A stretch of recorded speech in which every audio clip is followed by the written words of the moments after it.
Germany টার্মানি যাওয়ার time আছে। আর আমি যদি আমেরিকা একবার যাই, তুমি টেনশন নিও না সোনামণি, তোমার জামাইরেও আমি ব্যবস্থা করতেছি নেওয়া। সো সুইট অফ ইউ ভাইও।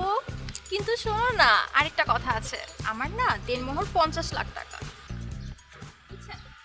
50 লাখ টাকা? জি।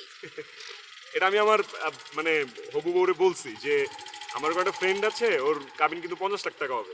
আমারে বলছে যে ধুর 50 লাখ টাকা একটা টাকা হইলো। পরে আমি দেখলাম আসলেই তো। ও আমারে বলছে কি যে তুমি যদি আমাকে বিয়ে করতে চাও তাহলে আমাদের বিয়ের কাবিন হবে 1 টাকা। তো রাজি হয়ে গেছি। আমার আরো কি বলছে জানো? বলছে যে ফকিন্নিরা নাকি এরকম টাকা পয়সা দিয়ে লাইফের সিকিউরিটি খুঁজে। ফকিন্নিরা।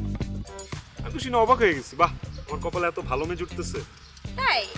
আচ্ছা, না শুনে ভালো লাগছে, মজা পাচ্ছি আমি।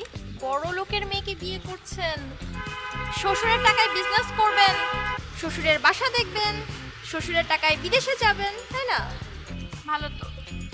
ও, আপনার তো বেকারত্বের একটা সমাধান হয়ে গেল তাহলে। তাছাড়া তাদের তো আর কেয়ারটেকার রাখতে হবে না। ঢাকা শহরে এখন কিন্তু ওই ভালো কেয়ারটেকার, বিশ্বস্ত কেয়ারটেকারের দেখা পাওয়া খুব মুশকিল। এই তুমি আমার ওইখান থেকে ডাক দিলে কেন? হ্যাঁ, কে বলছে তোমরা ডাক দিতে? এই মামাই যাও। এই ভাইয়া এরকম করেন কেন? আমি তো আর মাত্র কয়টা দিনই আছি আপনার এলাকায়, এরপরে তো আমি একদম উড়ে যাব।